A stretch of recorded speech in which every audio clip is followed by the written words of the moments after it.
ಅಧಿಕಾರಕ್ಕಾಗಿ ಮಾತ್ರ ಅಹಿಂದ ಅಂತ ಹೇಳಬೇಡಿ.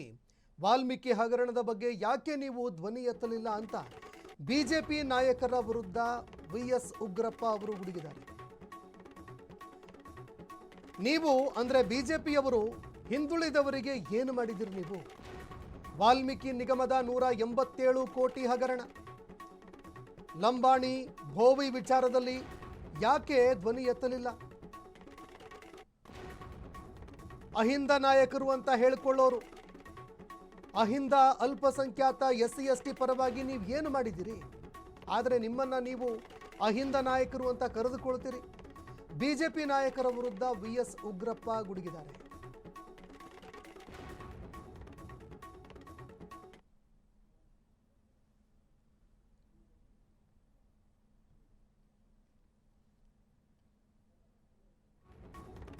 ಇನ್ನು ಕೇವಲ ಅಧಿಕಾರ ಹಿಡ್ಕೊಳ್ಳೋದಕ್ಕೆ ಮಾತ್ರ ಅಹಿಂದ ನಾಯಕರು ಅಂತ ಅಂದುಕೊಳ್ಳಬೇಡಿ.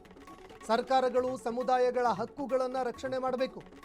ನಮ್ಮ ತಾಳ್ಮೆಯನ್ನ ಪರೀಕ್ಷೆ ಮಾಡಬೇಡಿ, ಅದರ ಪರಿಣಾಮ ಎದುರಿಸಬೇಕಾಗತ್ತೆ.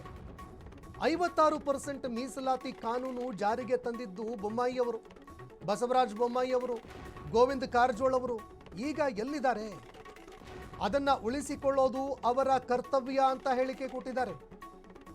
ಮೀಸಲಾತಿ ಹೆಚ್ಚಳ ಮಾಡುವ ವಿಚಾರಕ್ಕೆ ಸಂಬಂಧಪಟ್ಟಂತೆ 56% ಮೀಸಲಾತಿ ಬಗ್ಗೆ ಪ್ರಧಾನಿಗೆ ಒತ್ತಾಯ ಮಾಡಲಿ. ಸರ್ವ ಪಕ್ಷಗಳ ಸಭೆ ಕರೆಯೋದಕ್ಕೆ ಪ್ರಧಾನಮಂತ್ರಿಗೆ ಮನವಿ ಸಲ್ಲಿಕೆ ಮಾಡಲಿ. ರಾಜ್ಯ ಬಿಜೆಪಿ ನಾಯಕರಿಗೆ ವಿಎಸ್ ಉಗ್ರಪ್ಪ ಅವರು ಹಕ್ಕೊತ್ತಾಯ ಮಾಡಿದ್ದಾರೆ. ST ನಕಲಿ ಜಾತಿ ಪ್ರಮಾಣ ಪತ್ರ ಪಡೆದವರ ವಿರುದ್ಧ ಕ್ರಮಕ್ಕೆ ಒತ್ತಾಯ ಕೂಡ ಮಾಡಿದ್ದಾರೆ.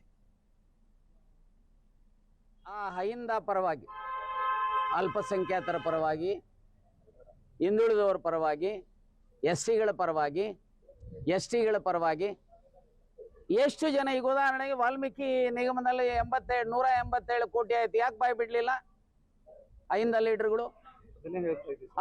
ಬೋವಿ ಸಮಾಜ ನಿಗಮದಲ್ಲಿ ಆಯ್ತು, ಲಂಬಾಣಿದಾಯ್ತು, ಅನೇಕ ನಿಯಮಗಳಲ್ಲಿ ಭ್ರಷ್ಟಾಚಾರ, ಯಾಕೆ ಬಾಯಿ ಬಿಡ್ಲಿಲ್ಲ? ಈಗ ನಮ್ಮ ರಿಸರ್ವೇಶನ್ ಹೋಗ್ತಾ ಇದೆ. ನೀವು ಅಹಿಂದ ನಾಯಕರನ್ನು ಆಗಿದ್ರೆ ಯಾಕಪ್ಪ ಬಾಯಿ ಬಿಡ್ತಾ ಇಲ್ಲ? ನಿಮ್ಮ ಬಗ್ಗೆ ಗೌರವ ಇದೆ, ಪ್ರೀತಿ ಇದೆ, ವಿಶ್ವಾಸ ಇದೆ. ಆದರೆ ಕೇವಲ ಅಧಿಕಾರಕ್ಕೋಸ್ಕರ ಮಾತ್ರ ಅಹಿಂದ ಅಂತ ಹೇಳಕ್ ಹೋಗ್ಬೇಡಿ. ಇದು ಬಿಜೆಪಿಯವರ ಬೇಬಿ. ಈ ಕಾನೂನು ಮಾಡಿದ್ದು ಬಸವರಾಜ ಬೊಮ್ಮಾಯಿ ಅವರು. 56% ಮೀಸಲಾತಿ, ಇದನ್ನ ಉಳಿಸಬೇಕಾಗಿರೋದು ಅವರ ಮಗು, ಅವರ ಬೇಬಿ ಇದು. ಬಸವರಾಜ ಬೊಮ್ಮಾಯಿ ಅವರೇ, ಎಲ್ಲಿದ್ದೀಯಪ್ಪ? ಎಲ್ಲಿ ನಿದ್ದೆ ಮಾಡ್ತಾ ಇದೀಯಾ? ಬಿಜೆಪಿನವ್ರು ಕೇಳಲಿಕ್ಕೆ ಬಯಸ್ತಾನೆ, ಎಲ್ಲಿ ಕಾರಜೋಳ ಅವರೇ ಎಲ್ಲಿದ್ದೀರಿ? ಸೊ ನಿಮ್ಮ ಬೇಬಿಯನ್ನ ಉಳಿಸೋ ಜವಾಬ್ದಾರಿ ಹೇಳಿ ನಿಮ್ಮ ಪ್ರಧಾನಿಗೆ 9th ಶೆಡ್ಯೂಲ್ಗೆ ಸೇರಿಸುವಂಥದಕ್ಕೆ. ಇಲ್ಲ ಅಂತ ಹೇಳಿದ್ರೆ ಇದರ ನೇರ ಹೊಣೆ ಭಾರತೀಯ ಜನತಾ ಪಾರ್ಟಿಯವರು, ಕೇಂದ್ರ ಸರ್ಕಾರ ಹೊರಬೇಕಾಗತ್ತೆ. ಜನ ಇದರ ವಿರುದ್ಧ ಆಕ್ರೋಶ ವ್ಯಕ್ತಪಡಿಸ್ತಾರೆ ನೀವೇನಾದ್ರೂ ಮಾಡಲಿಲ್ಲ ಅಂತ ಹೇಳಿದ್ರೆ. ಎಷ್ಟು ಜನ ಆ ಅಹಿಂದ ಪರವಾಗಿ, ಅಲ್ಪಸಂಖ್ಯಾತರ ಪರವಾಗಿ, ಹಿಂದುಳಿದ